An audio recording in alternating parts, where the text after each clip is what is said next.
Nessas 3 noites, nós vamos então estar conversando sobre coisas relacionadas à nossa fé, de modo particular, a partir da Bíblia, a partir da Sagrada Escritura. Nós não vamos falar só de Bíblia, não. A partir da Sagrada Escritura, nós vamos falar da nossa história de salvação, vamos falar de como nós devemos compreender essa história de salvação, vamos falar sobre doutrina, vamos falar sobre os sacramentos, sobre muita coisa, né? A Bíblia é a base, né, de tudo, tá certo?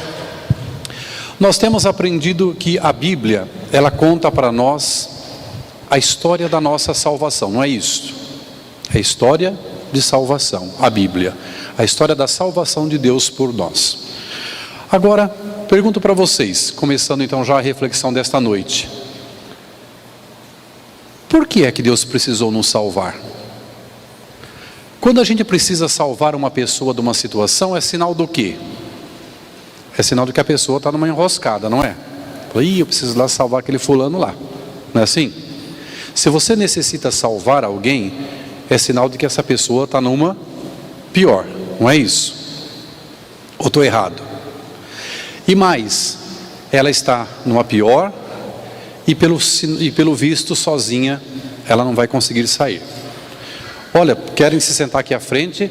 Prometo que eu não vou fazer pergunta para quem sentar na frente. Eu vou fazer pergunta da metade para trás. Tá bom? Quem quiser mudar ainda dá tempo. Tá bem? Podem vir, não se preocupem. Então, se alguém precisa ser salvo, é sinal de que essa pessoa não está numa boa. Não é verdade? E sinal de que sozinha ela não vai sair. Porque se sozinha ela saísse, não precisaria de ninguém de salvar ela. Estou certo ou estou errado? Então, se a Bíblia conta para nós uma história de salvação de Deus por nós, é sinal de que algo não estava bem com a humanidade. Se a Bíblia é a história de salvação de Deus para a humanidade, é sinal de que esta humanidade estava numa situação ruim. E por que estava numa situação ruim? O que foi que aconteceu que levou a humanidade a estar numa situação ruim? Já que a Sagrada Escritura começa nos dizendo, no primeiro livro da Bíblia, que Deus, quando pensou em nós, quando criou o ser humano, homens e mulheres, Deus pensou o melhor para nós. Tanto é verdade que Ele colocou aqueles que são a representação dos primeiros homens e mulheres, Adão e Eva, colocou eles num paraíso. Não é isso que a Bíblia diz? Deus colocou a humanidade num paraíso. O sonho de Deus, o desejo de Deus para a humanidade é que nós vivamos plenamente, que nós vivamos num paraíso. Esse foi e esse é o desejo de Deus para cada um de nós. Deus, ao nos fazer pessoas humanas, quis que nós vivêssemos em plenitude, mas põe plenitude nisso. E o paraíso foi o projeto de Deus para a humanidade. Foi o projeto de Deus. Mas alguma coisa não deu certo no começo dessa história. Alguma coisa não deu certo. E a humanidade, num determinado momento, acabou estragando esse plano de Deus. Acabou estragando. Sabe por quê? Porque Deus nos criou a sua imagem e semelhança, não é isso que diz a Bíblia? Portanto, nos criou livres. E o ser humano, quando é livre, ele aceita ou não aceita as coisas. Ele tem vários caminhos a percorrer, tá certo? Deus colocou a humanidade num paraíso. Mas as coisas, por um tempo, foram bem. E a partir de um outro tempo, as coisas se desgringolaram. Então nós vamos entrar agora na análise de uma historiazinha que todos nós aqui já ouvimos inúmeras vezes, mas que eu gostaria de refletir com vocês a partir de uma outra perspectiva, de um outro ângulo. A história de Adão e Eva, tá bem? A história de Adão e Eva. Nós só temos necessidade de salvação porque alguma coisa deu errado lá no começo. E essa coisa que deu errado não é culpa de Deus, foi culpa da própria humanidade, tá bem? E essa coisa que não deu certo está contada a partir de uma pequena história na Bíblia. Vocês lembram quando a gente estudava no colégio? Não sei se ainda há essa distinção entre uma história com E e uma história com H. Uma história com H é uma história verdadeira, real. Uma história, uma historiazinha, é um conto que alguém conta para transmitir uma mensagem, tá certo? Então a história de Adão e de Eva é uma história criada pela tradição sacerdotal para contar para nós o que foi que aconteceu num determinado momento da história da humanidade. Num determinado momento da história da humanidade, as coisas se desgringolaram, as coisas saíram fora do seu eixo. E se a gente não entender o que foi que aconteceu nessa história, a gente não entende mais nada da história da salvação, você sabia? Então eu vou insistir com isso aqui com vocês. Então a chave dessas nossas 3 noites de formação está exatamente agora nesse primeiro momento. A gente precisa compreender o que agora nós vamos refletir, porque se a gente não compreender o que agora vai ser exposto, a gente não vai entender o porquê do resto, tá certo? Tá bem? Então eu convido vocês a pegarem aí a Sagrada Escritura de vocês, abra a Bíblia que você tem na mão, e nós vamos pegar lá no primeiro livro da Bíblia, 2 pequenos trechos, viu gente? Não é nada muito comprido. E nós vamos ler. Vocês vão pegar no livro do Gênesis, o capítulo 2, os versículos 15 a 17. Depois nós vamos pular para o capítulo 3, versículos de 1 até o 13, e depois do 21 até o versículo 24, tá certo? Olha, essa historinha é uma das primeiras que se conta na catequese, né? Tá bem? Então vamos recordar, porque nós vamos refletir agora em cima desse texto. Eu diria assim para vocês, que esse texto aqui é uma chave. Quando vocês chegarem na casa de vocês agora à noite, vocês estão com a chave de casa, não estão? Para vocês entrarem dentro de casa, o que vocês vão precisar? Pegar a chave e abrir a porta. Esse texto que nós vamos agora conversar é a chave que abre a porta da compreensão do porquê Deus precisou desenvolver uma história de salvação que vai culminar com a morte do seu filho na cruz e que vai culminar depois disso com o início da igreja e tudo que está relacionado à igreja, tá bem? Então vamos começar. Vamos ver o que a Bíblia nos diz. Gênesis capítulo 2, versículos 15 a 17. O Senhor Deus tomou o homem e colocou-o no jardim do Éden para cultivá-lo e guardá-lo. Deu-lhe este preceito: podes comer do fruto de todas as árvores do jardim, mas não comas do fruto da árvore da ciência do bem e do mal, porque no dia em que dele comeres, morrerás certamente. Primeiro ponto. Então a Bíblia diz para nós que quando Deus criou a humanidade, Deus colocou eles num jardim. Esta é a imagem, né? É a imagem de um jardim, chamado Jardim do Éden. Um paraíso. Mas Deus só falou, olha, isso aqui é tudo de vocês, vocês podem ficar aí numa boa, ninguém precisa trabalhar, ninguém precisa fazer nada, né? Olha, só uma coisinha eu vou pedir para vocês. Lá no meio do jardim, tem uma árvore, que é a chamada árvore do bem e do mal. Olha, vocês podem fazer uso de tudo o resto. Só peço uma coisa para vocês. Não comam no fruto daquela árvore.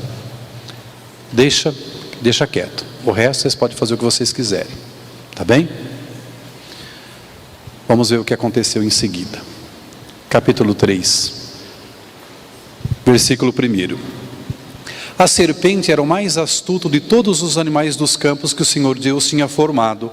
Ela disse à mulher: é verdade que Deus vos proibiu comer do fruto de toda a árvore do jardim? A mulher respondeu: podemos comer do fruto das árvores do jardim, mas do fruto da árvore que está no meio do jardim, Deus disse: vós não comereis dele, nem o tocareis, para que não morrais.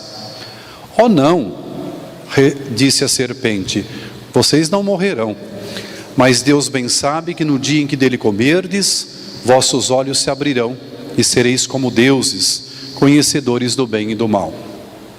A mulher, vendo que o fruto da árvore era bom para comer, de agradável aspecto e muito apropriado para abrir a inteligência, tomou dele, comeu e o apresentou também ao seu marido, que comeu igualmente.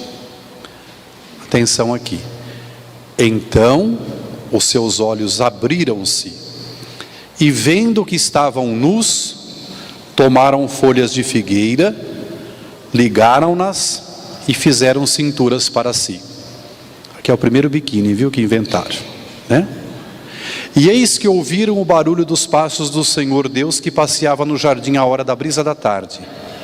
O homem e sua mulher esconderam-se da face do Senhor Deus no meio das árvores do jardim. Mas o Senhor Deus chamou o homem e disse-lhe: onde estás? E ele respondeu: ouvi o barulho dos vossos passos no jardim, tive medo porque estou nu e ocultei-me. O Senhor Deus disse: quem te revelou que estavas nu? Terias tu porventura comido do fruto da árvore que eu te havia proibido de comer?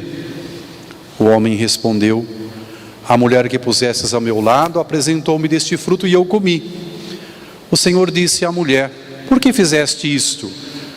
A mulher respondeu: a serpente enganou-me e eu comi. O Senhor Deus fez para Adão e sua mulher umas vestes de pele e os vestiu. Versículo 21 esse. E o Senhor Deus disse: eis que o homem se tornou como um de nós, conhecedor do bem e do mal. Agora, pois, cuidemos que ele não estenda a sua mão e tome também do fruto da árvore da vida, e o coma, e vive eternamente. O Senhor Deus expulsou-o do jardim do Éden, para que ele cultivasse a terra de onde tinha sido tirado. E expulsou-o e colocou-o ao oriente do jardim do Éden, querubins armados de uma espada flamejante, para guardar o caminho da árvore da vida. Palavra do Senhor. Vamos então refletir sobre este texto. Nesse texto está a chave da nossa compreensão do porquê Deus precisou nos salvar. Tá bem? Vamos refletir. Então sempre foi do desejo de Deus que o ser humano, vamos fazer aqui, mais ao centro, o ser humano vivesse num paraíso. O que é um paraíso, gente? Fala para mim. Quando vocês saem de férias, que vocês vão passear num lugar bom, gostoso, que vocês não têm que se preocupar com nada, né? Que lá é tudo maravilhoso, tudo ótimo, né? O que a gente fala? Ah, isso aqui é um paraíso, né? Porque lá você está longe dos problemas, você não está lembrando dos problemas, lá tudo é maravilha. Então, eu arriscaria dizer para vocês que o paraíso, antes de ser um lugar, é uma condição de vida, não é? É uma condição de vida. Paraíso é a condição de vida onde tudo é harmônico, onde tudo é equilibrado, onde tudo vai bem. Olha, tem cadeiras para cá, viu? Pode vir para cá. Eu prometi não fazer pergunta para quem vai sentar na frente, viu? Vai ser só da metade para trás depois, tá bom? Paraíso é isso, gente. Paraíso, antes de ser um lugar, é uma condição de vida, onde tudo é equilibrado, harmônico, onde as partes estão em perfeita sintonia, em perfeito equilíbrio, tá certo? Então me permitam aqui, mais ou menos desenhar o que era o paraíso no começo. O paraíso era isso aqui, ó. No paraíso tinha Deus? Tinha, né? No paraíso estava Adão e Eva? Então vamos desenhar Adão e Eva. Vamos desenhar o Adão aqui. Não sou desenhista não, viu, gente? Aí. Alegrinho, né? O homem. E vamos desenhar a Eva aqui. Tá bom? A mulher. E vamos desenhar aqui, escrever aqui o restante da natureza, tá bem? O paraíso era isso. O paraíso, onde Deus colocou homem, mulher, o restante da natureza, era o lugar onde as relações eram perfeitas, completas, equilibradas, tá certo?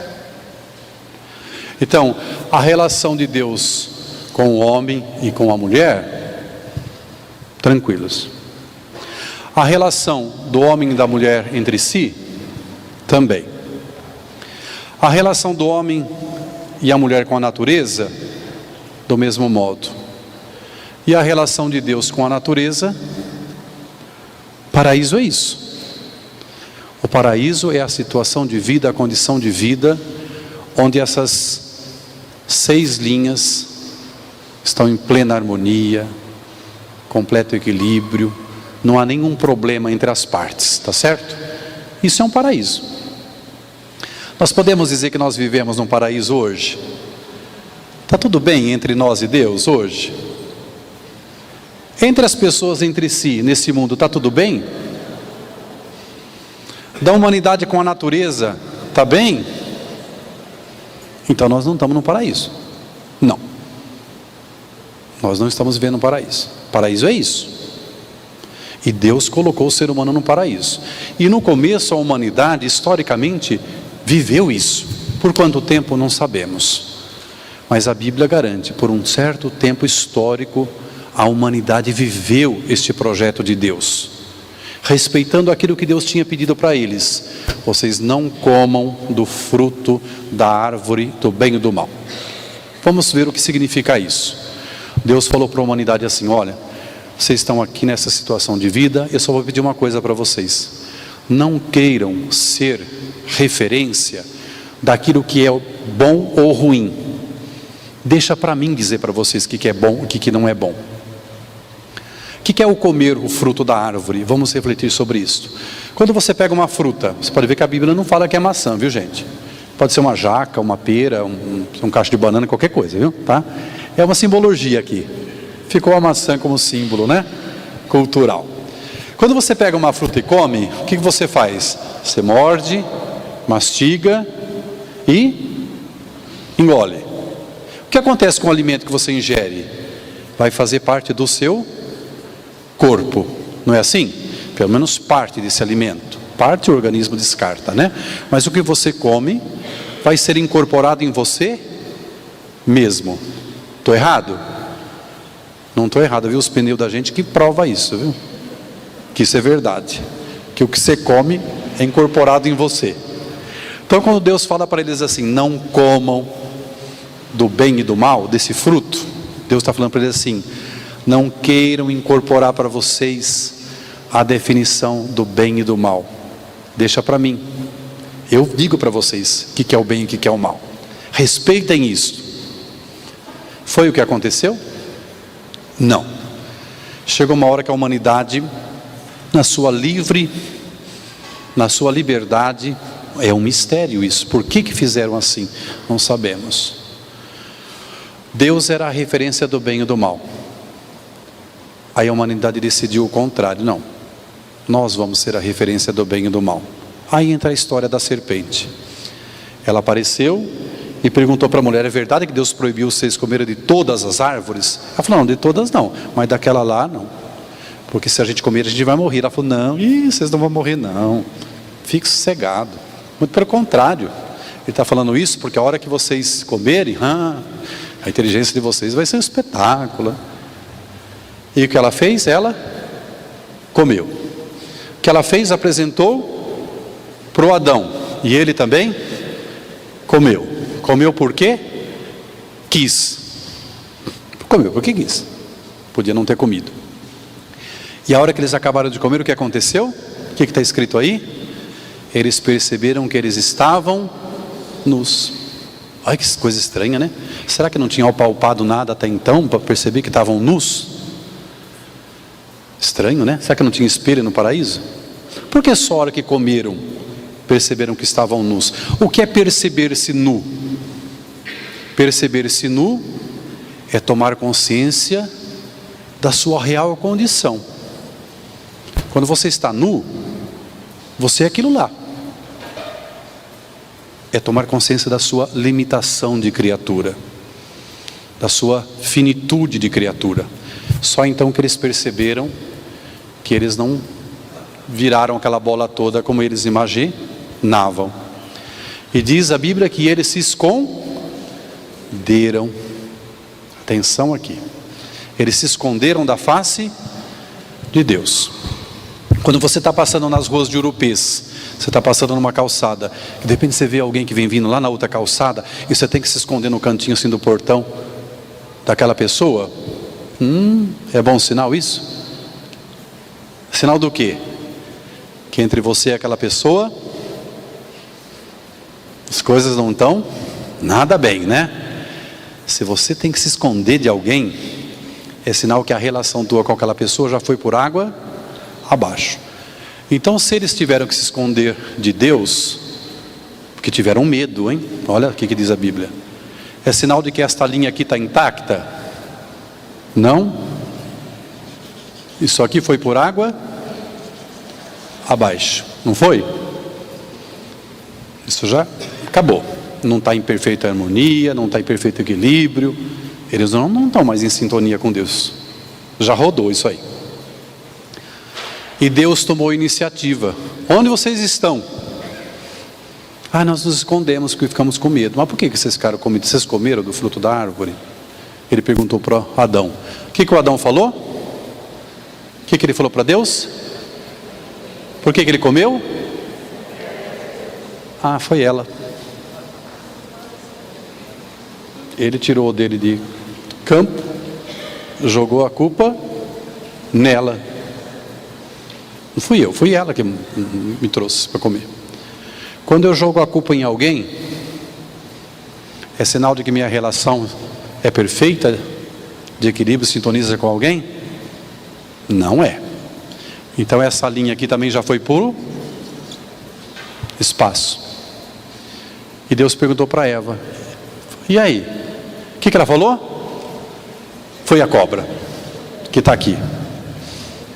Então a mulher, a representação da humanidade, disse, olha, a culpa é dela. Então entre humanidade e resto da natureza, as relações também se desgringou. Ficou uma linha em perfeição. Qual? A de Deus com a natureza. E até hoje essa linha está intacta. Até hoje, vamos nos tirar da natureza, o resto da natureza está em perfeita harmonia com Deus. A presença da humanidade nessa natureza é problema, mas a humanidade em si está em perfeita harmonia com Deus. Uma rosa nasce rosa e cresce rosa, exatamente como Deus pensou dela. Um gato nasce gato e morre gato, exatamente como Deus pensou que ele fosse. Por mais que ele possa passar pela evolução, etc, etc e tal. A natureza continua fiel a Deus. Fiel a Deus. Nesse quadro, a gente pode dizer que há paraíso? Acabou. Não tem mais paraíso. E a Bíblia então usa aquela linguagem da expulsão. Então, eles foram expulsos do paraíso. Né? Naquela linguagem, como se o paraíso fosse um lugar. Então, na verdade, eles que causaram a própria expulsão. Eles mesmos destruíram aquilo que era um paraíso. Paraíso. Só que isso trouxe algumas consequências. 3 consequências fundamentais para a vida do ser humano. E é sobre isso que nós vamos trabalhar de agora em diante, né? Quais foram as 3 consequências que entraram? Que Deus falou para eles? Não comam, porque senão vocês vão morrer. A morte. Primeira consequência. A morte entrou na história da humanidade. Não fazia parte do plano de Deus. A morte não estava no projeto inicial de Deus. Não estava. Ela entrou como consequência. Uma outra consequência. Nós podemos dizer que depois que eles comeram do fruto da árvore, homem e mulher eram 100% a partir de agora o que Deus esperava deles? Não. Portanto, perderam a integridade. Vamos falar sobre essa palavra integridade. O que significa exatamente? Quando vocês vão no supermercado comprar leite, leite de caixinha, independentemente da marca, vocês normalmente encontram 3 tipos de leite. Tá? Leite integral, que não é integral coisa nenhuma, né? Mas vamos fazer de conta que é, né? Integral que ele quer, comprava do sítio, né? Da vaca. Bom, mas tá bom, integral, 100% leite. Depois tem o semi-desnatado. O que é o semi-desnatado? Já tiraram alguma coisa dele, não tiraram? Já tiraram parte da gordura do leite. E depois tem aquele leite desnatado. que tiraram quase tudo, né, do leite. Ficou aquela aguinha meio rala lá, não é? Assim? Tá bom? Então tem o leite integral, 100% leite. O semi-desnatado e o desnatado. Então o que é uma coisa integral? É uma coisa 100% ela mesma. Nós podemos dizer que o ser humano aqui nesse quadro era 100% o que Deus pensou deles? Não mais. Não são mais íntegros. Faço uma pergunta para vocês. Vocês se sentem hoje 100% aquilo que vocês já tomaram consciência do que Deus espera de vocês? Vocês se sentem? Então nós estamos como, hein? Semi-desnatado ou desnatado?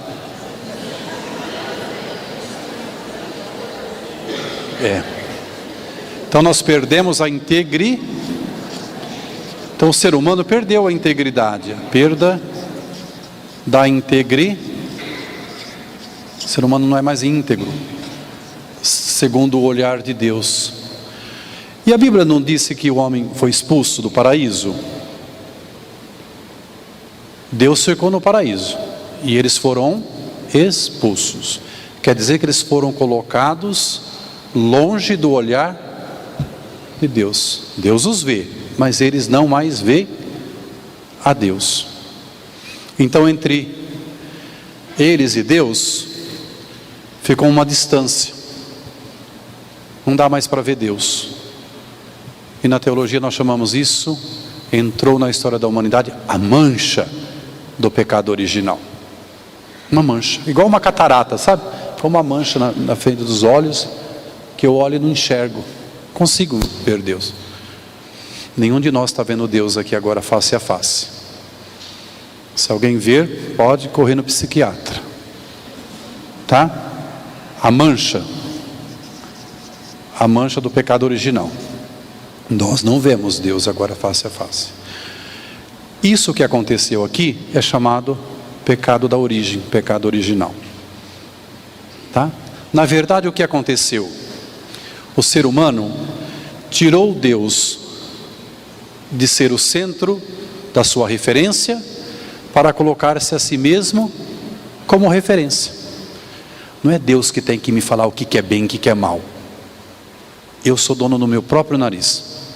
Eu é que vou definir o que é o bem e o mal. Esse é o pecado da origem. Eu coloco Deus de escanteio e eu torno referência de mim mesmo. É aí que tudo acontece. Até aqui está claro? Esse é o pecado da origem. Todo ser humano nasce sob o pecado do peso original. Todos nós. E isso é tão verdade que isso se manifesta de maneira muito intensa em certas fases da nossa vida. Olhem as vossas crianças, sobretudo a criança. Você quer bicho mais egoísta que criança, normalmente? Na criança isso é bem bruto ainda. Ela pode ter 10 carrinhos. Você fala, dá um para o teu coleguinha. Não, é meu. Eu sou a referência de mim mesmo. Depois a gente vai lapidando isso, pela educação, etc, etc, etc. Mas na raiz, essa centralidade, ela permanece. Isso é tão verdade, que eu tenho certeza, que vocês hoje, que são adultos, ainda hoje, têm certos sentimentos e certos pensamentos, que eu tenho certeza absoluta que vocês não têm coragem de contar, mas nem para o melhor amigo de vocês, porque vocês morreriam de vergonha de certas coisas que vocês ainda pensam e ainda sentem em certos momentos. Certos rompantes assim, que nascem do mais profundo desse ser primitivo marcado pelo pecado original. São pensamentos e sentimentos que às vezes a gente tem vergonha até da gente mesmo. Ou estou errado? Que às vezes você pergunta, como é que eu, com toda essa consciência de fé e maturidade, ainda isso pode vir à tona em mim? Vem, está na raiz. Está na raiz, não se assuste. Não deixa isso vazar, né? Vazar. Mas não se assuste, é assim mesmo. esteja preparado. Está na raiz, é a mancha do pecado original. E o ser humano foi colocado para fora do paraíso. Então isso criou 3 graves problemas. A morte entrou, nós não somos mais íntegros, e entre nós e Deus, a gente não enxerga mais Deus. Como que Deus vai resolver isso? Deus vai resolver isso. Não foi no texto, não foi ele que tomou a iniciativa quando o homem e mulher se esconderam? Não foi o homem e mulher que foi atrás de Deus, vocês viram? Eles se esconderam e Deus foi atrás deles. Deus não desistiu do seu plano. Deus não desistiu daquilo que Ele projetou para o ser humano desde o início. Deus não desistiu disso aqui. É isso que Deus quer para todos nós. E Deus então vai se lançar agora num trabalho para devolver ao ser humano a possibilidade de viver onde? No paraíso. Já que a humanidade estragou o negócio, Deus vai ter que consertar isso aqui. A Bíblia então vai contar para nós, a Bíblia conta para nós exatamente isto, como é que Deus agiu e age, né? Para consertar, desculpa a expressão, essa cagada toda, entendeu? Como é que Deus agiu? E como é que Deus age para consertar todo esse estrago? Deus agiu e age. Até aqui está tranquilo? Isso aqui ficou claro para vocês? Isso é a chave, senão a gente não compreende o resto. A humanidade destruiu o paraíso. As relações se foram. Tanto é verdade que essas relações ainda são problemáticas hoje. A nossa relação com Deus, da nossa parte, é problemática. A gente está todo instante, né? Recomeçando. A nossa relação com as pessoas é problemática. É ou não é? E parece que cada dia está ficando pior, né? Mais difícil conviver com as pessoas. A nossa relação de humanidade com a natureza é problemática. Está aí, né? Os efeitos, ninguém precisa falar mais nada, né? O que é toda essa conversa de ecologia hoje, de consciência, É isso. O ser humano hoje caiu a ficha de que nossa presença no mundo causa problemas. Tá certo? Até aqui está tranquilo? Como é que Deus então vai começar a agir? A história da nossa salvação. Tá bem? Agora então, nós vamos passar para a segunda fase da nossa reflexão. Deus vai agir. Deus vai agir dentro de uma história humana, uma história de homens e mulheres. E vai ser nessa história de homens e mulheres que Ele vai dar para nós os caminhos para que a gente possa um dia estar novamente aqui. Tá certo? Então vamos lá. Vamos considerar então Adão e Eva como nossos primeiros pais, certo? Vamos testar. Daí vocês veem mais ou menos aqui, não? Mais ou menos? Então vamos lá. Vamos refletir. Vamos por Adão aqui. Adão e Eva. Adão e Eva tiveram quantos filhos? Vocês não lembram, né? Do tempo dos 6, né? Mas vamos lá. Quantos filhos? 2. No começo, né? 2. Depois se animaram um pouco mais. Bom, quais são eles? Quais eram eles? Caim e... O que aconteceu?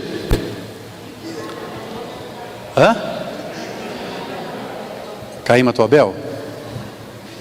Até cachorro sabe disso, sabia? Verdade. Se você perguntar para um cachorro quem foi que matou Abel e ele não responder, não vou falar para vocês chutar que vocês vão presos hoje. Você der um beliscão no cachorro, ele vai responder: Caim, Caim, Caim. Foi Caim, certeza, né? Então, matou Abel, não é? E Abel, coitado, teve que enfrentar as suas consequências. Mas a Bíblia diz depois que Adão e Eva tiveram um outro filho chamado Sete. Tá? Os nomes são estranhos mesmo, é assim mesmo, viu? Na Bíblia, Sete. Tá bom? E aí a Bíblia começa dizendo que Sete gerou fulano, que gerou ciclano, que gerou beltrano, que gerou não sei quem, que gerou não sei quem, que gerou não sei quem. Tá bom? Então nós vamos dar uma acelerada aqui. Depois de 9 gerações, 3, 4, 5, 6, 7, 8, 9, aparece um homem que nós conhecemos bem. Um homem chamado Noé. A história de Noé todo mundo conhece, não conhece? A coisa estava feia naquele tempo, Deus falou, vou dar um jeito nesse povo todo, e lascou um dilúvio, 40 dias, 40 noites, choveu, e o mundo se inundou. Ó, nós estamos lá, 2.000 anos e pouco antes de Jesus, hein? O que era um mundo para uma pessoa? Hoje nós temos uma noção de mundo. Naquele tempo uma pessoa não se deslocava mais do que 30 quilômetros, desde o dia que nascesse até o dia que morresse. O que era mundo para ela? Mundo para ela era uma área pequena, né? Então se inundava uma região, inundou o mundo, tá bem? Noé teve alguns filhos. Teve um filho chamado Cã, um filho chamado Jafé e um filho chamado Sem. Tá bem? O que importa são os filhos de Sem para nós. Depois de mais 9 gerações, aparece um homem que nós conhecemos bem. E aqui que interessa para nós a história. Um homem chamado Abraão, Arão, irmãos, e Nacor. Tá bom? 7, filho de Adão e Eva, 9 gerações até Noé, mais 9 até Abraão. Que época que foi isso, Abraão? Então vamos começar a colocar aqui no nosso... Vamos fazer um histórico aqui. Mais ou menos no ano 1850 antes de Jesus. Nós temos aqui uma figura chamada Abraão. Agora eu quero convidar vocês a irmos de Abraão até os dias atuais na história de Israel. Vocês vão falar, nossa padre, mas que jeito, são 4.000 anos de história. Quando a gente... Vamos imaginar que eu convido vocês agora de ir para aqui, para Catanduva. Tem várias maneiras da gente ir daqui para Catanduva. Podemos ir a pé, não podemos? Se a gente for a pé, a gente vai demorar bastante, mas no entanto, vamos ver cada detalhe da estrada, não vamos? Podemos ir de bicicleta? Podemos. Vamos ver o mesmo caminho, só que de bicicleta a gente já vai perder alguns detalhes, né? Que passa um pouquinho mais depressa, você já não percebe certas coisas, mas você enxerga o caminho. Podemos ir de carro? Podemos. Vamos enxergar o mesmo caminho. Vamos perder mais detalhes, mas o caminho a gente enxerga. Então eu convido vocês agora a irmos de Abraão até a atualidade, não a pé, não de bicicleta, nem de carro. Nós vamos de supersônico agora, tá bom? De avião. Tem que ser, porque não tem jeito, né? 4.000 anos de história. Pode ser? Combinado? Vamos lá então? Antes de continuar então, vamos fazer um mapinha aqui. Para a gente se situar. Para a gente não se perder na reflexão. Vamos desenhar aqui mais ou menos. Aqui nós temos o Oriente Médio. O mar Mediterrâneo. Vamos desenhar como está hoje, mais ou menos, né? Nós temos aqui é o mar, tá bom? Nós temos aqui a terra de Israel. Hoje, né?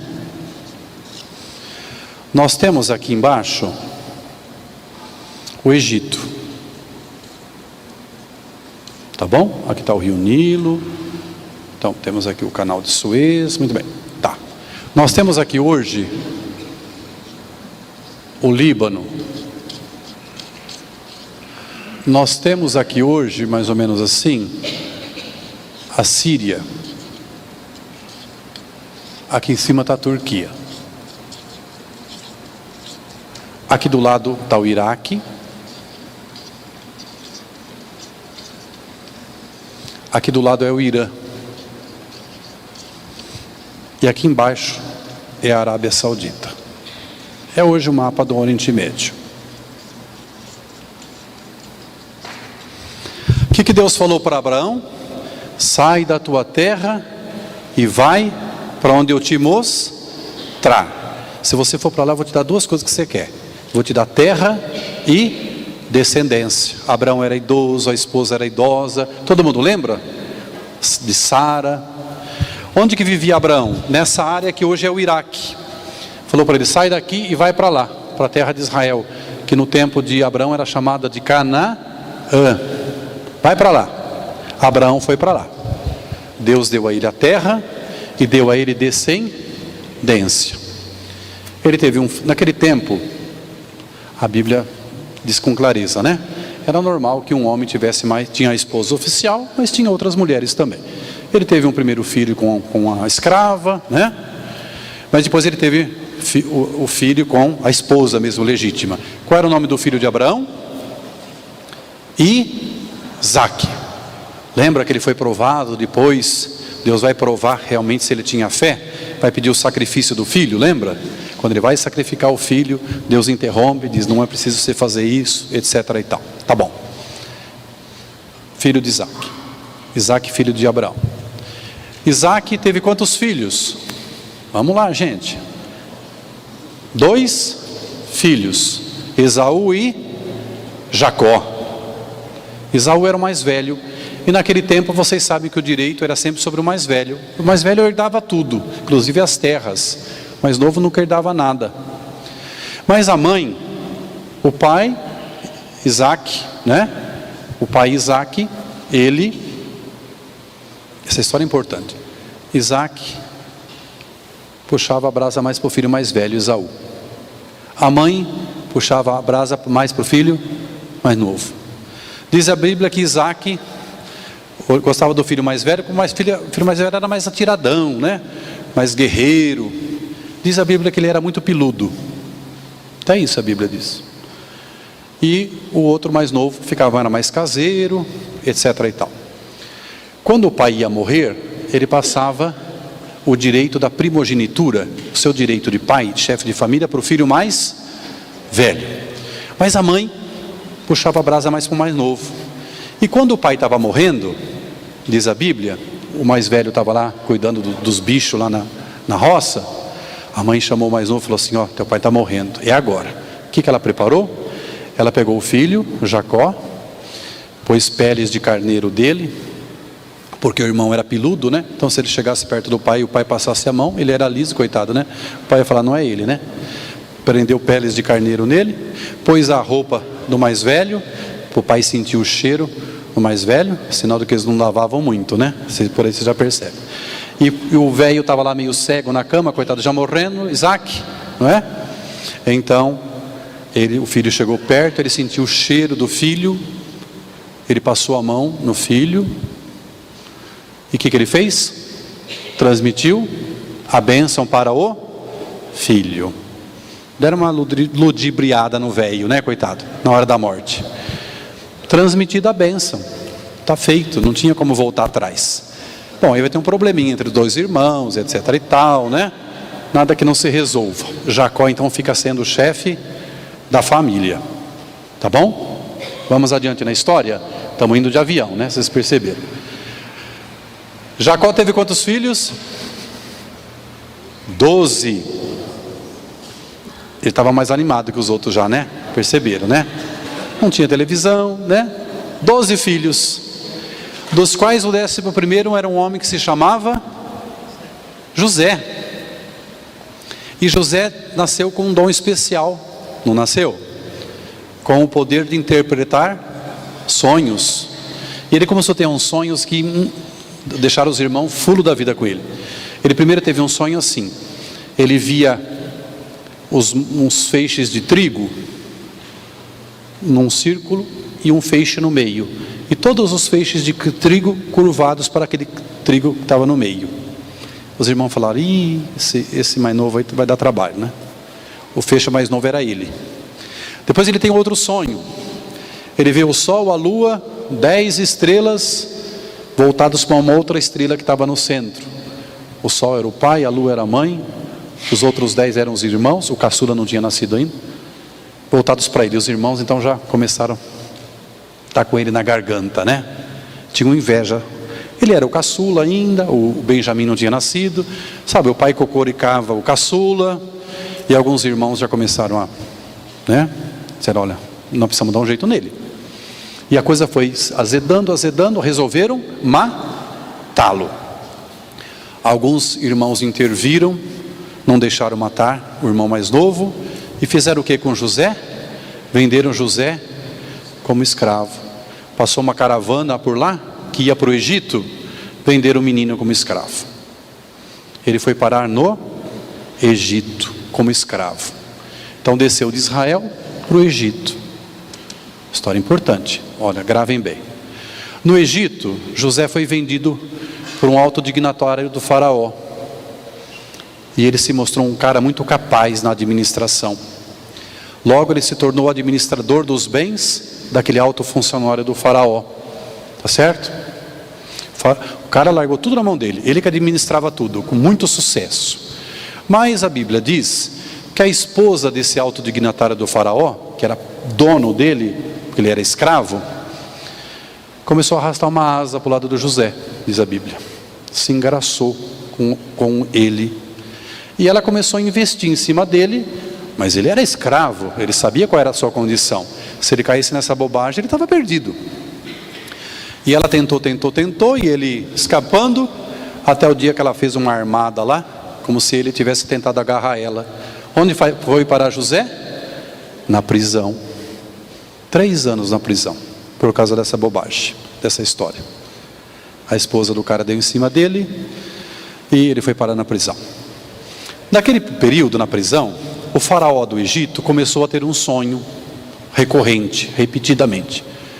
Eu sei que essa história cansa um pouco, mas é importante para a gente fazer a nossa linha no tempo, porque nós vamos voltar disso amanhã e depois. Vamos nos localizar no tempo. O faraó começou a ter sonhos. Ele sonhava com 7 vacas gordas que saíam de dentro do rio Nilo, rio do Egito. Depois saíam 7 vacas magras que comiam as 7 vacas gordas. E ele sonhava assim também com as espigas. Mesma coisa, 7 espigas magras, 7 espigas gordas. E o faraó chamava os sábios do reino e ninguém sabia explicar o que era aquilo. Naquele período, estava na prisão com José 2 caras que trabalhavam para o faraó, o padeiro e o copeiro. Tá certo? Não sei o que eles tinham aprontado lá, foram parar na prisão. Foram colegas de cela de José. E na cela, aqueles 2 também tiveram sonhos. O padeiro disse para ele: eu sonhei outro dia que eu carregava 3 cestos de pão e vinham as aves do céu e comiam os pães. José falou para ele: então você se prepara, daqui 3 dias você vai ser levado para a morte. Ele foi levado para a morte. E o copeiro disse: eu sonhei que eu pegava 3 cachos de uva e eu exprimia dentro de uma taça e eu dava para o faraó. Ele disse: você se prepara, porque daqui 3 dias você vai voltar ao serviço que você fazia antes. Eles vão te reabilitar no teu serviço. E o copeiro foi lá, voltou para o serviço. E José falou para ele: lá fora, você não se esquece de mim, hein? Tá bom? Quando você estiver lá fora, tá? Lembra de mim que eu estou aqui na prisão. Mas o cara saiu, esqueceu do José. Até que o faraó começou com esses sonhos. Aí o copeiro foi e fez chegar aos ouvidos do faraó, dizendo: olha, quando eu estava na prisão, tinha um cara lá que adivinhava os sonhos. O faraó mandou chamar José e disse para José: esse é meu sonho, o que você tem a me dizer? Ele disse: simples, simples. O Egito vai passar por 7 anos de grandes colheitas e grandes farturas. Mas ao passar desses 7 anos, virá um terrível período de seca. Número 7, número de plenitude, lembram, né? Então se prepara, ele falou para o faraó: se prepara, constrói celeiros, planta tudo que dá nesses 7 anos, guarda tudo que der nesses 7 anos, porque a hora que vier a seca, você está preparado. O que o faraó fez? Você vai ser o primeiro-ministro do país. De prisioneiro virou primeiro-ministro, José, com todos os poderes de primeiro-ministro. E como ele era um bom administrador, o que ele fez? Organizou o país, e durante aqueles 7 anos o Egito se preparou para a grande seca que viria, que José tinha dito que viria. E o que aconteceu? Veio a seca? Veio. E onde estavam o pai e a mãe de José e os irmãos nesse período todo? Estavam aqui em Israel. Ele já não era mais um menino, ele já era um homem formado, diz a Bíblia. E ele estava aqui no Egito, o primeiro-ministro do Egito. O que aconteceu quando bateu a seca sobre essa grande região? As pessoas começaram a descer para o Egito para comprar alimentos, inclusive os irmãos de José. Aí vem uma história bonita, longa, que eu não vou entrar aqui. Eles vão se reencontrar, eles não conhecem José no primeiro momento, e vai daqui, vai de lá, vai daqui, vai de lá, enfim, eles se perdoam, se acertam, e aí o faraó diz para José: traz teu pai, tua mãe e tua família para cá, porque esses caras lá, eles vão passar fome. O que José fez? Trouxe toda a sua família, seus irmãos, naquilo já tinha cunhada, já tinha sobrinho, já tinha tudo, né? Trouxe todo aquele povaréu aqui para o Egito. E José, claro, gente, estava com a faca e o queijo na mão, né? Facilitou as coisas para a família. Instalou a família na melhor região do Egito, no delta do Nilo. Deu a eles terras, rebanhos, casas e tudo mais. Em que ano nós estamos aqui? Vamos fazer nossa linha? Nós estamos aqui no ano 1450 antes de Jesus. História de José, tá bom? E viveram ali numa boa, por uns 200 anos mais ou menos. Só que em 200 anos José morreu, o faraó morreu, os irmãos de José morreram. São várias gerações, 200 anos. Só que aí começaram a ter filhos, netos, não sei o que, não sei o que, não sei o que. Chegou numa época que tinha tanto hebreu lá no Egito, que a coisa começou a ficar complicada. Aí os egípcios começaram a falar assim para o novo faraó: olha, o senhor tem que dar um jeito. Tem tanto hebreu aqui, os descendentes de José, que se eles quiserem fazer um levante, eles vão tomar o poder.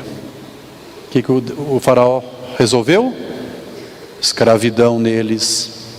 Escravidão. Tirou tudo deles, viraram escravos da noite para o dia. A escravidão no Egito. Quem que Deus vai fazer surgir no meio dessa escravidão para libertar o povo do Egito, para voltar esse povo lá para Israel? Um homem chamado Moisés. Nós estamos aqui então no ano 1250 antes de Jesus. Moisés. A história nós já conhecemos, hein? É a base da Páscoa nossa, né? Então acontece toda aquela parafernália lá, e Moisés pega o povo e perna para quem? Te quero. Vão voltar para a terra prometida, a terra de Israel, que nós chamamos hoje de Israel. Eles vão sair do Egito, vão caminhar 40 anos. Gente, de caminhada aqui dá umas 2 semanas, viu? 40 anos, porque eles tiveram que ficar no deserto, porque aqui tinha gente, né? Eles tiveram que reconquistar a sua terra. Moisés volta com o povo, tá? E aí no ano de 1200 a 1210, Moisés chega até a terra prometida, vê a terra prometida, mas não entra nela, morre. E a liderança passa para Josué. Josué é que vai introduzir o povo na terra prometida, vai reconquistar Jericó, vai reconquistar o território. Depois de muita luta, que demorou quase 40 anos, eles vão se instalar lá. E Josué vai organizar esse povo lá chamada então já Palestina, terra de Canaã. E ele vai organizar o povo de que maneira? Em 12 tribos. As 12 tribos viveram em 12 tribos.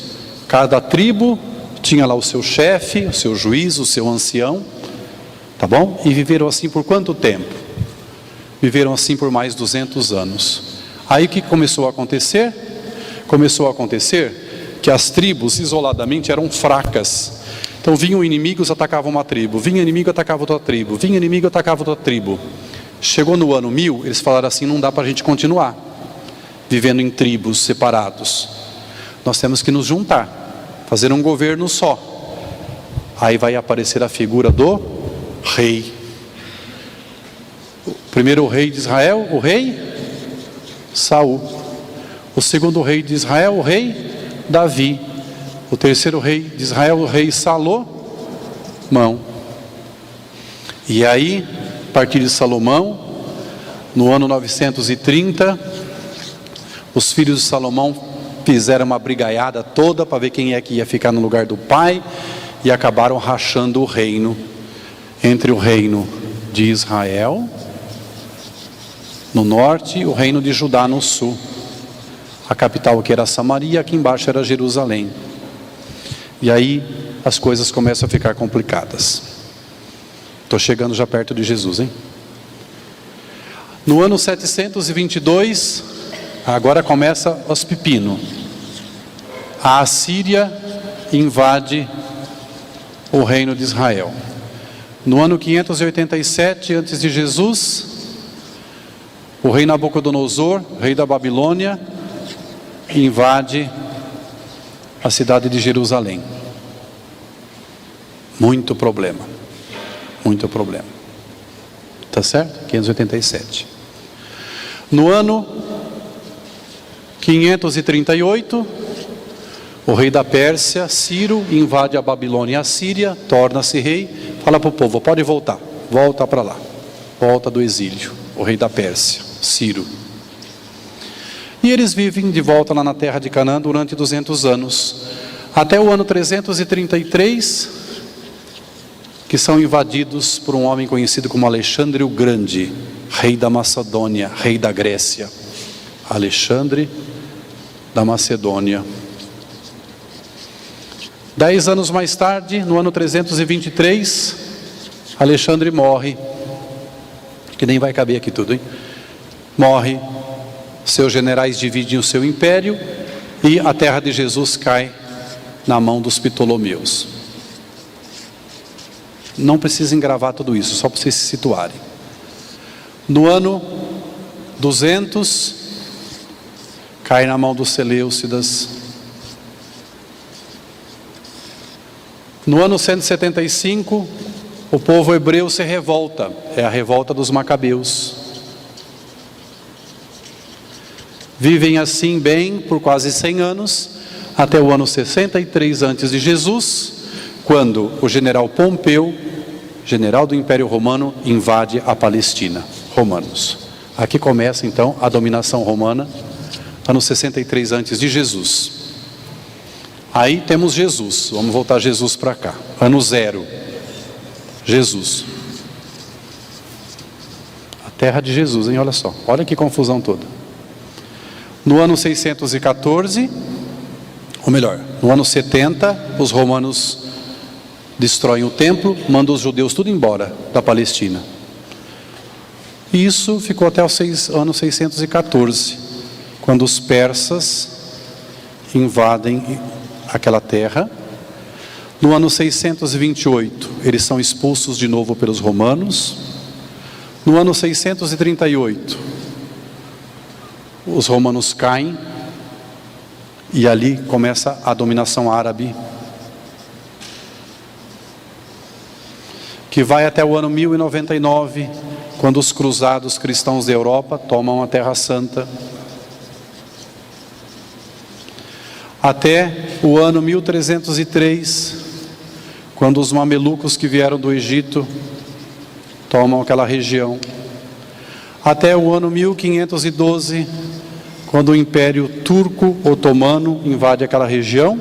Ficam lá até 1917, século passado, quando ao final da Primeira Guerra Mundial, eles caem nas mãos dos ingleses, e os ingleses ficam lá até 1948, quando é proclamado então o Estado de Israel.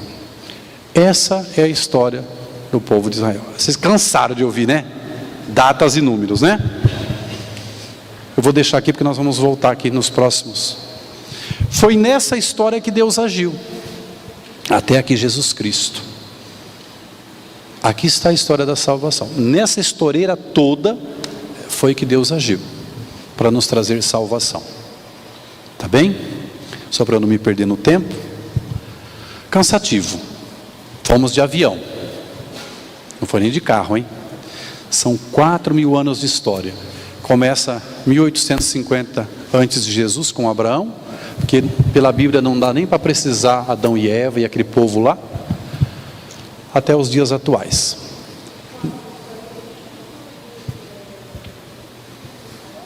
Tudo em Israel. Tudo isso passou por todas essas transformações. Vocês entendem agora como aquele povo sofreu? Só um detalhezinho para vocês. No ano 70 depois de Jesus, o templo foi destruído, os judeus foram expulsos de Israel. Eles só voltaram aqui, 1948, quase 2.000 anos depois.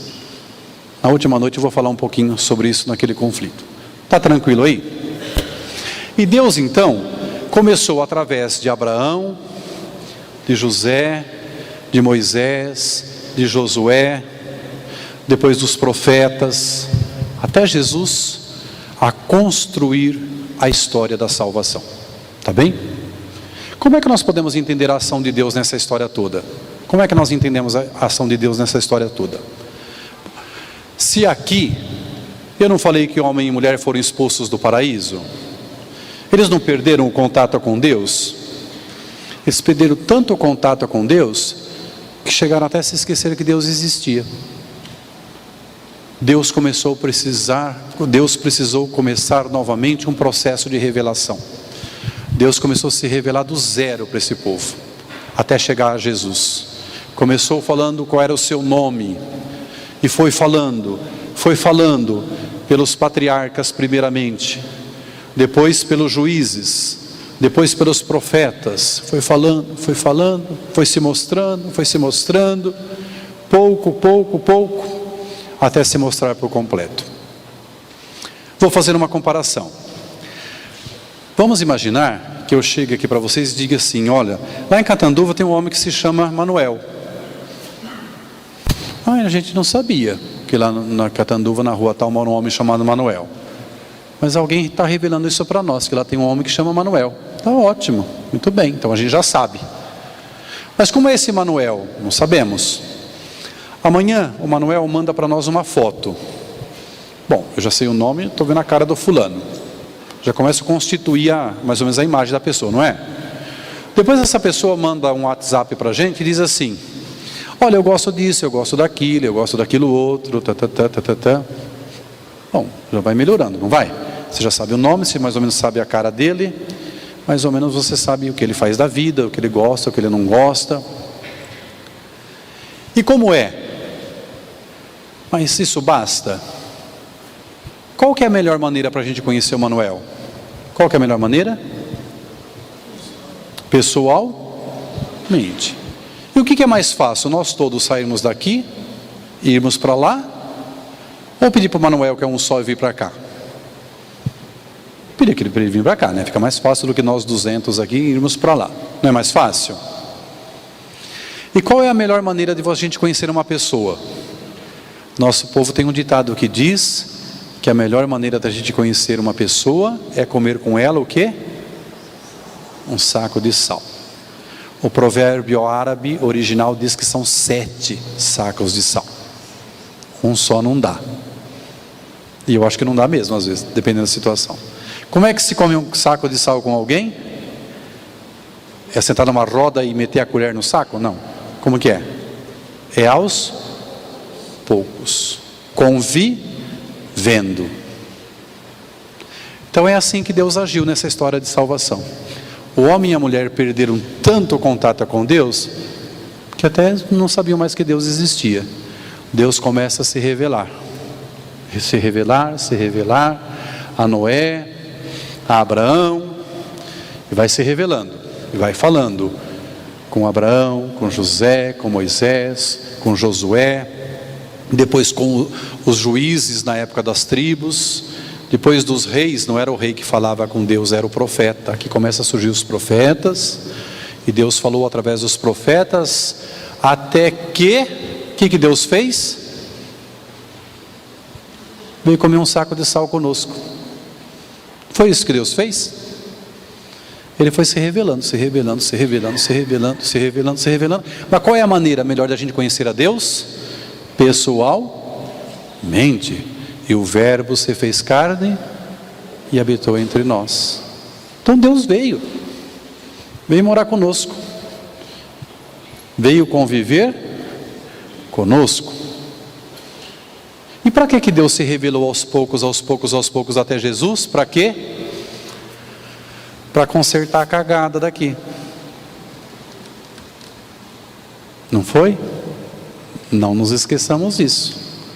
Deus quer consertar o que se estragou lá no começo. E Ele vai consertar. E Ele consertou. E nós vamos entender de que maneira. Mas não hoje, a partir de amanhã. Amanhã nós vamos entrar na parte mais gostosa, que é a parte doutrinal, teológica, do mistério da salvação. Ele vai consertar isso. Através de quem? Através do seu Filho. E nós vamos ver de que maneira. Nós dizemos que Jesus morreu na cruz para a nossa salvação. Então, só para esquentar a máquina, antes da finalização da noite de hoje, como é que vocês pensam que vai ser essa salvação? Fala para mim. Quando a gente morrer, chega lá diante de Deus, na prática, não vamos ver, como é que vai acontecer isso? Falem para mim, vamos ver, como é que vocês pensam?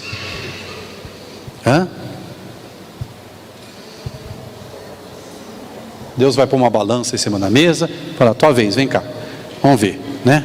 Abre o livro da contabilidade lá da tua vida, né? Como você chama? Fulano.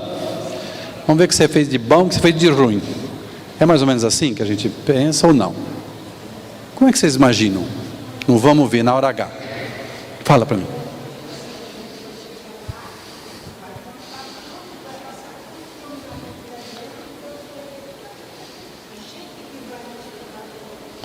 Ela está dizendo que diante de Deus vai ser como um filme inteiro da vida da gente. Você vai tomar consciência da totalidade da sua vida, não é? Do que foi a tua vida inteira. Muito bem.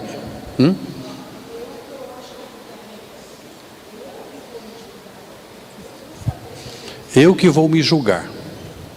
Eu que vou saber, não é? Quem concorda com ela ou não concorda, levanta a mão ou fala o que pensa. Pode falar, qualquer coisa. Tem uns fazendo assim, tem outros fazendo assim. Vai ser assim mesmo ou não vai? A própria consciência de cada um. Mas se eu conheço bem o ser humano, todo mundo é esperto o suficiente para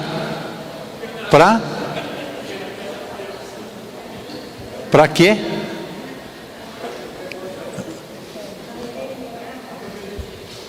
Ou será que vai ser diferente? Ou é merecimento?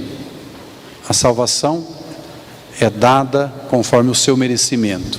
Quem pensa assim? Se merece ou não merece? Então nós vamos ter que conversar sério amanhã. Não percam o próximo capítulo, que amanhã de noite eu tenho certeza que muita gente vai voltar para casa amanhã e não vai conseguir dormir de noite. Garanto para vocês.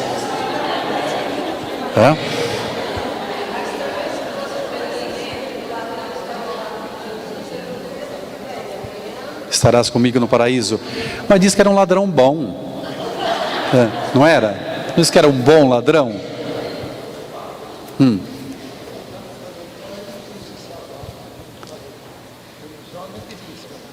Por Deus não é nada. Ele disse assim, para os homens é impossível, mas para Deus não é impossível. Mas na hora H, como é que vai ser? Isso que eu quero saber. Nós temos que saber. E amanhã nós vamos saber. Como é que na prática vai acontecer? Como é que vai acontecer? E nós vamos entender como é que Deus resolveu esses problemas aqui. Amanhã nós vamos entrar nessa parte. Como é que Deus resolveu o problema da morte? Como é que Deus resolveu o problema da perda da integridade?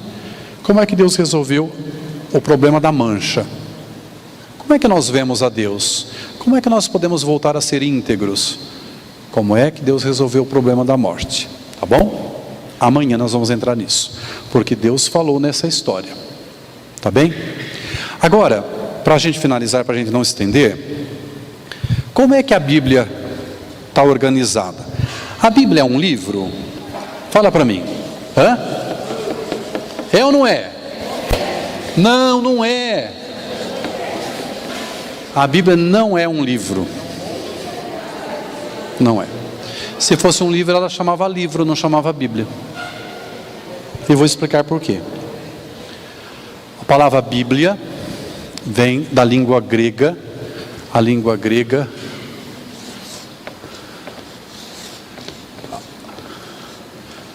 Biblos.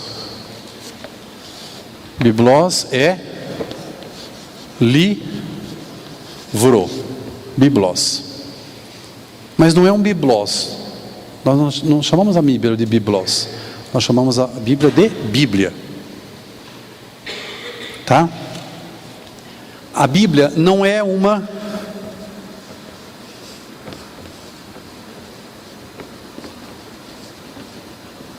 biblioteca, porque teca é depósito, é coleção de livros.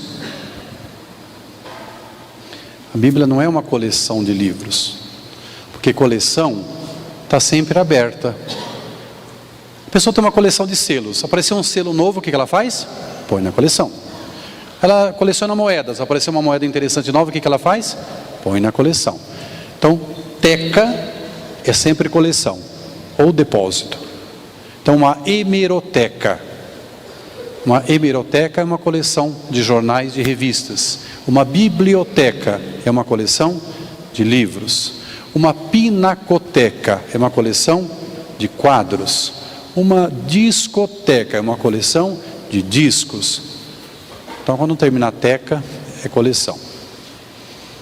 Tá bom? A Bíblia não é coleção, porque não está aberta.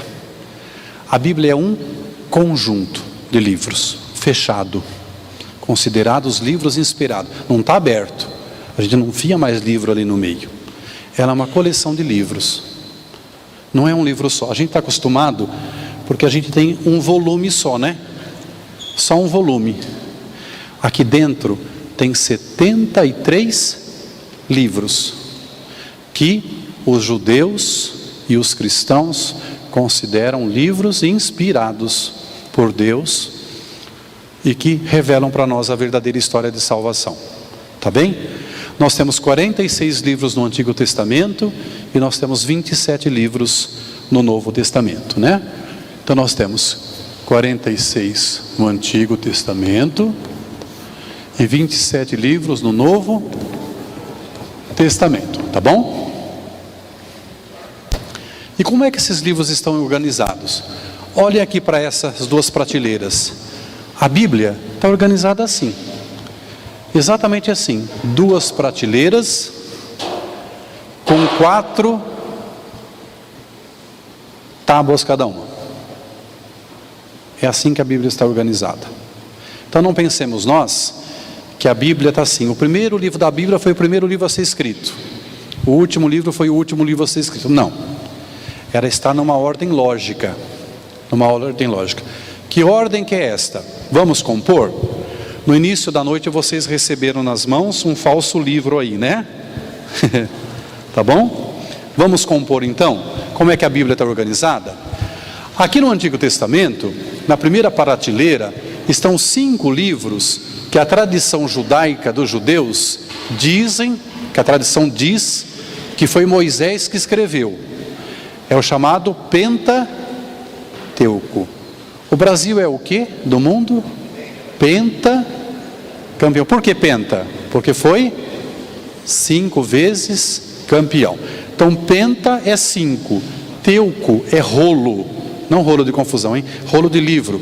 Porque os judeus não usam livro assim igual nós, viu? Na sinagoga. A Torá deles, o Pentateuco, são 2 rolos. Então vai desenrolando de um lado e enrolando no outro. Eles vão lendo assim. Então, o Pentateuco é 5 rolos, que tem os 5 primeiros livros que eles consideram que Moisés escreveu.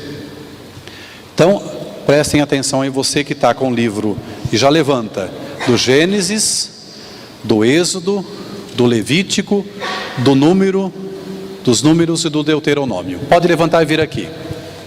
Lá, vamos lá.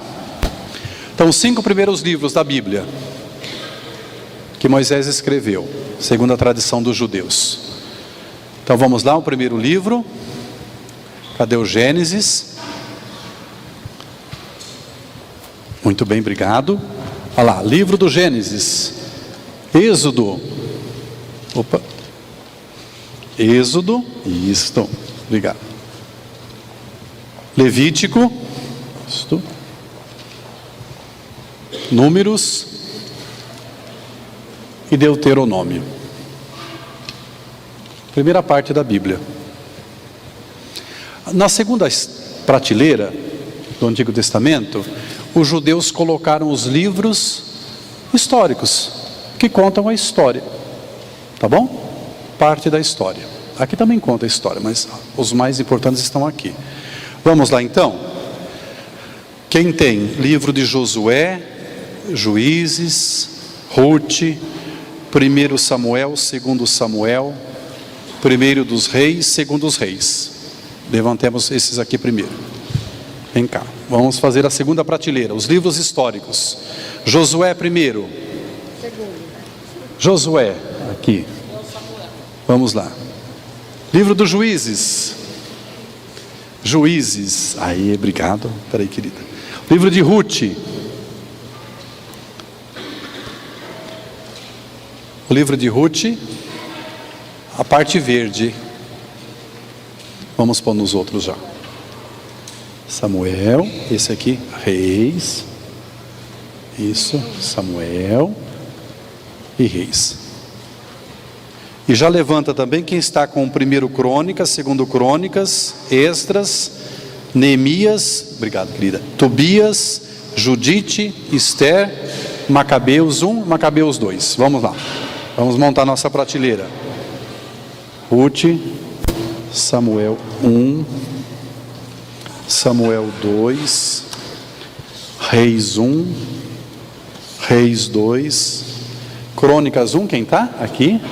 Crônicas 1, Crônica 2, Esdras, obrigado. Neemias, quem está com o livro de Neemias é um verde. É um livro verde. Neemias, Tobias, aqui, isto. Tobias, Judite, aí, Neemias, obrigado querida. Tobias, Judite, Esther, Macabeus 1, Macabeus 2.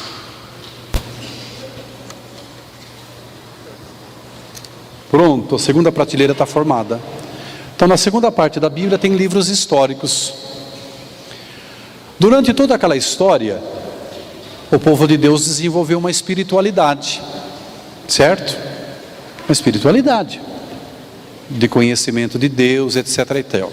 Na outra prateleira, então, estão reunidos os 7 livros que falam dessa espiritualidade do povo de Deus, os 7 livros sapientiais.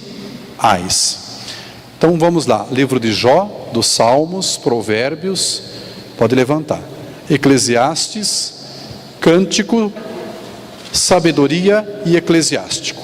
Livro de Jó. Aí, muito bem. Então, os livros de espiritualidade do povo do Antigo Testamento. Esse é o livro do Salmo. Agora os Salmos. Os Salmos, obrigado. Os Salmos. Os Provérbios. Provérbios. Acho que é esse aqui. Não, também não. Ah, está aqui, perdão. Provérbios. Eclesiastes. Eclesiastes. Cântico dos Cânticos, isto. Sabedoria. E o Eclesiástico. E na outra prateleira, os judeus organizaram os livros dos profetas. Os 6 profetas maiores e os outros 12 menores, que são profetas, os 6 maiores porque escreveram mais, não é que são maiores em importância, e os outros 12 que escreveram menos. Vamos montar a prateleira dos profetas? Vamos lá. Isaías, Jeremias, vai levantando. Lamentações, Baruque, Ezequiel, Daniel, Oséias, Joel, Amós, Abdias, Jonas, Miqueias, Naum, Abacuque, Sofonias, Ageu, Zacarias e Malaquias. Isaías, o primeiro livro. Na outra prateleira. Jeremias. Cadê o Jeremias? Vamos lá. Jeremias, obrigado. Lamentações. Lamentações. Baruque. Baruque. Ezequiel. Ezequiel. Daniel. Daniel. Oséias. Oséias. Joel. Joel. Isso. Amós. Amós. Abdias. Abdias. Jonas. Jonas. Profeta Miqueias. Miqueias. Naum. Isto. Profeta Abacuque. Sofonias. Sofonias, obrigado. Ageu. Ageu. Zacarias e Malaquias. Pronto. 4 prateleiras. Os livros que Moisés escreveu, os históricos, os sapienciais de espiritualidade e todos os proféticos. E o Novo Testamento está organizado de que maneira? Em 4 prateleiras também. Aqui em cima os evangelhos, Mateus, Marcos, Lucas e João. Pode levantar. Aqui só os evangelhos. A Bíblia é isso, gente, ó. É uma prateleira organizada assim. Isso. Mateus, aí. Marcos. Isso, obrigado. Lucas e João. Na prateleira de baixo só tem um livro. Os Atos dos Apóstolos. Só o livro dos Atos. Pode vir os Atos dos Apóstolos. Na terceira prateleira nós temos 21 livros. 14 cartas de São Paulo, Atos dos Apóstolos. Nós temos 14 cartas de São Paulo e outras 7 de outros apóstolos. Vamos montar então a prateleira das cartas. Carta aos Romanos, 1ª e 2ª Coríntios, Gálatas, pode ir levantando, Efésios, Filipenses, Colossenses, 1ª Tessalonicenses, 2ª Tessalonicenses, Timóteo 1, Timóteo 2, Tito, Filemão e Hebreus. Então, Romanos, 1 Coríntios, 2 Coríntios, Gálatas, Efésios, isto, Filipenses, cadê o Filipenses? Tá certo. Colossenses, as cartas de Paulo, Colossenses, 1 Tessalonicenses, 2 Tessalonicenses, obrigado, a 1 Timóteo, a 2 Timóteo, a carta a Tito, carta a Filemão, isto. Carta aos Hebreus, Essa é a prateleira que mais tem livro. Depois, a carta de São Tiago. Depois, primeira de São Pedro, segunda de São Pedro, primeira, segunda e terceira de São João e a carta de São Judas. Isso, São João. Isso, eu ponho aqui. Primeira de São Pedro, segunda de Pedro, isto. Primeira de João, primeira carta de João. Tá aqui está a segunda, primeira carta de João, isto. A segunda carta de João, essa aqui, isso. Terceira, a segunda está aqui. Segunda, a terceira carta de João e a carta de Judas. E na última prateleira só tem um livro também, o livro do Apocalipse. O livro do Apocalipse, muito bem.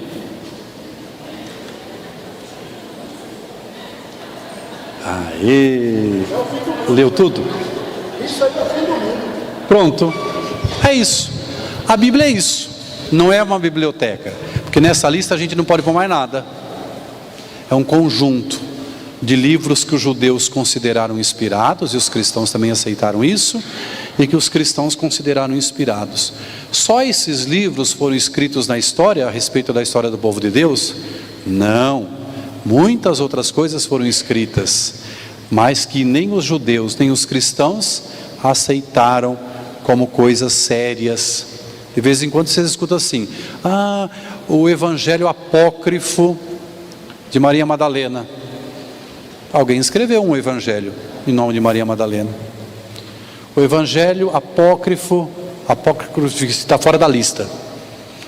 Quer dizer, a comunidade cristã, quando leu aquilo, falou: isso aqui não reflete a realidade. Não aceitaram pôr na lista. Não aceitaram. A Bíblia é isso, ó. É esse conjunto de livros, de 73 livros. Ficou bem visualizado, não ficou? É assim a Bíblia. E para terminar a nossa noite, qual que é a diferença da nossa Bíblia católica para a Bíblia dos protestantes? Tem diferença? Tem. Que diferença é essa e por que que essa diferença existe? Muito fácil da gente saber, tá? Então vamos lá. Só para a gente ter uma noção. Já vai aproveitando e conta aí na lista, que você deve ter algum, ou na frente ou atrás da tua Bíblia, tem a lista dos livros da tua Bíblia. Se a tua Bíblia tiver 73 livros, é cristã, católica. Se ela tiver só 66, é cristã protestante. Tá bom? Se a tua tiver 66, você tem que trocar. Tá faltando coisa aí. Tá bem? Por que que isso aconteceu? Vamos conversar um pouquinho? Vamos. Então é o seguinte.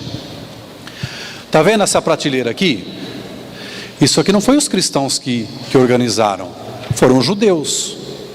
Porque conta a história desde o começo até o último profeta. Jesus ainda não tinha nascido. Os judeus é que organizaram essa prateleira aqui.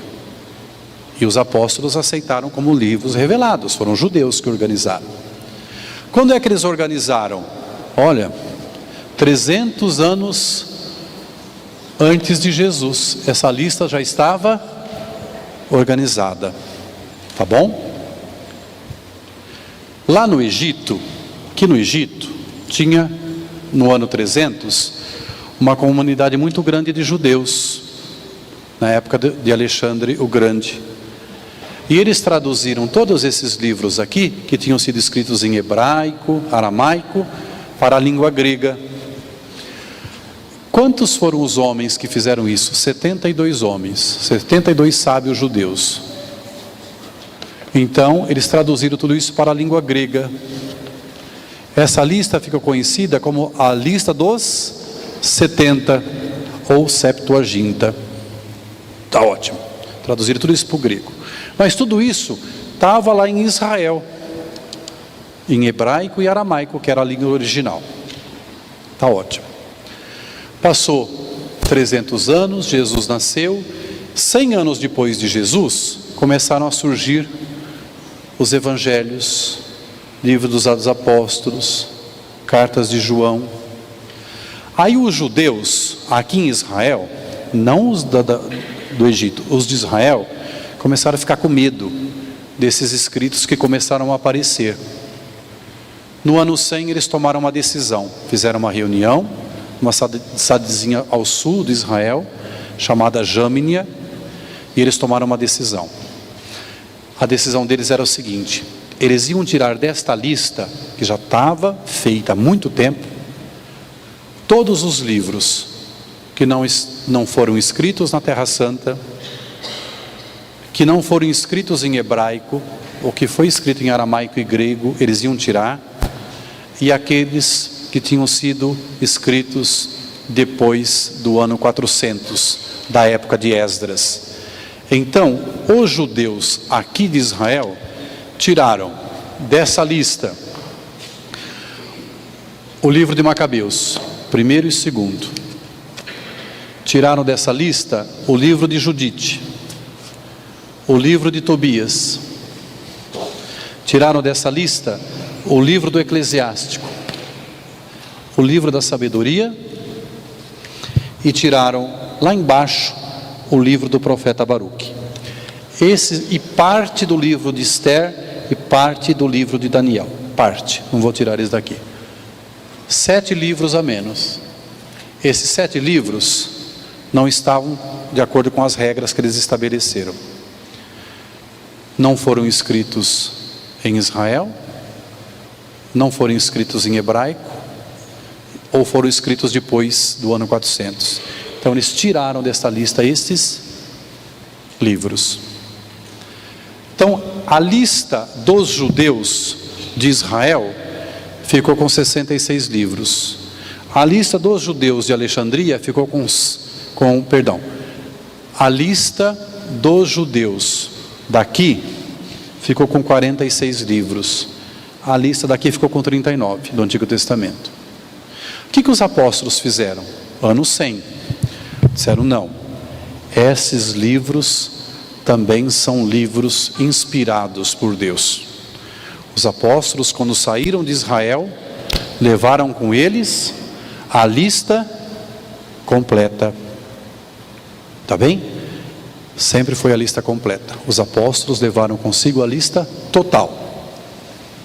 Muito bem.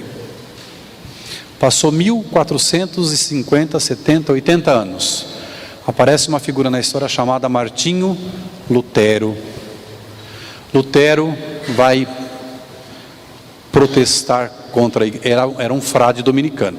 Ele vai protestar contra a Igreja Católica, por causa dos problemas da época que ele contestava. Então ele começou a protestar contra certas coisas. E para se firmar diante da igreja, o que Lutero fez? Adotou a lista dos judeus de Israel, só para se diferenciar da Igreja Católica. A lista que tinha 7 livros a menos. Lutero começa a protestar. Daí surge o protestantismo e todas as igrejas protestantes. Então, as igrejas protestantes se baseiam na lista que Lutero pegou dos judeus de Israel. Portanto, a Bíblia deles tem esses 7 livros a menos. O resto é igual. O resto é tudo igual. O que tem o que está escrito no livro de Esther ou no livro dos Cânticos, na nossa e na deles é igual, não tem nada diferente. Só que na Bíblia deles falta 7 livros. Ficou clara essa razão? Só por isso. Tá bom? Então conte aí na sua Bíblia. Se tiver 73 livros, ela é católica. Se tiver 66, é protestante. Tá bom?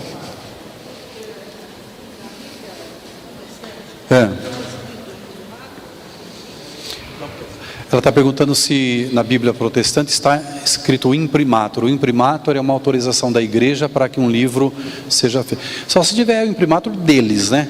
Mas não de nós católicos. Deve ter alguma autorização, sim, com certeza. Mas o resto é igual. Ficou clara essa diferença? Só por isso. Porque no tempo dos apóstolos, então, tinha 2 listas.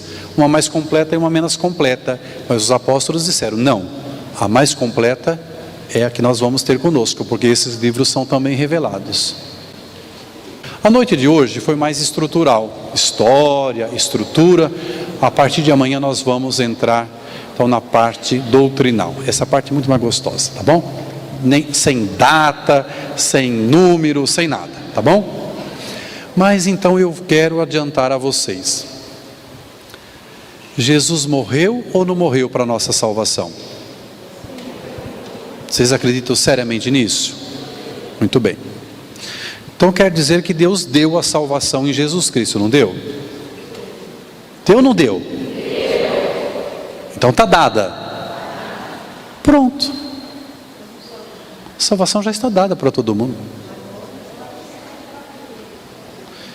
Quando você morrer, Deus não vai pôr uma balança diante de você, só para esquentar para amanhã. Não vai pôr. Deus vai falar assim para você: meu filho, minha filha. Talvez ele até cante uma música. Eu acho que para alguns de nós ele até vai cantar aquela música assim: você não vale nada, mas eu gosto de você, né? Pode ser, né? É um risco que a gente corre, né? Ele vai dizer: está aqui a salvação para você. Está dada. A salvação está dada. Se alguém algum dia pensou na vida: será que quando eu chegar no céu eu vou merecer? Nem que for um cantinho, nem que for atrás da despensa lá no céu, né? Está pensando errado. A salvação já está dada. A salvação está dada. A salvação está dada da parte de Deus. Nós já estamos salvos? Não sei. Precisamos conversar amanhã. Da parte de Deus eu já vou adiantar. Já está tudo resolvido. A parte dele ele já cumpriu. Deus já cumpriu.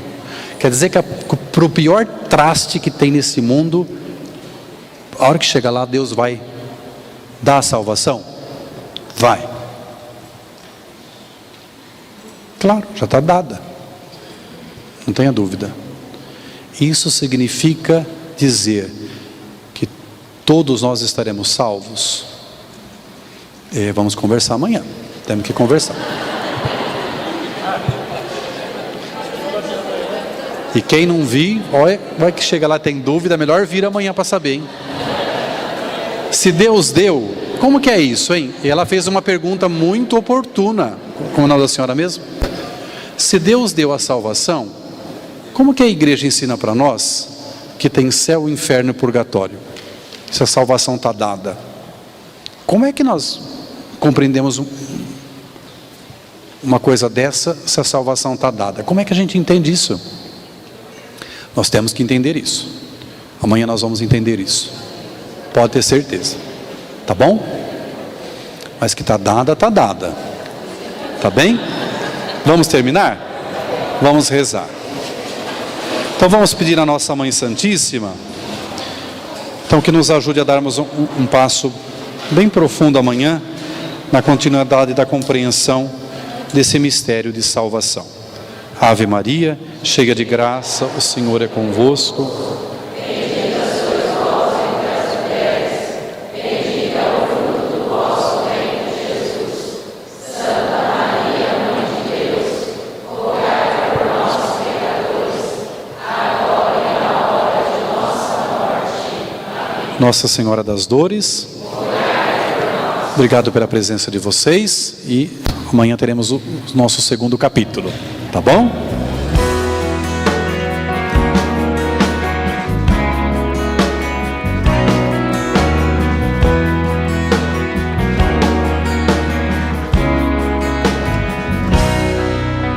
Sei que estás em mim, posso sentir o teu agir.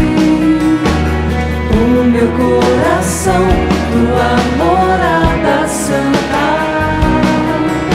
Sem tua presença não conseguirei seguir. Luz que ilumina todo o meu interior. Onde estiver, sei que comigo estarás. E se eu chorar, sei que irás me consolar.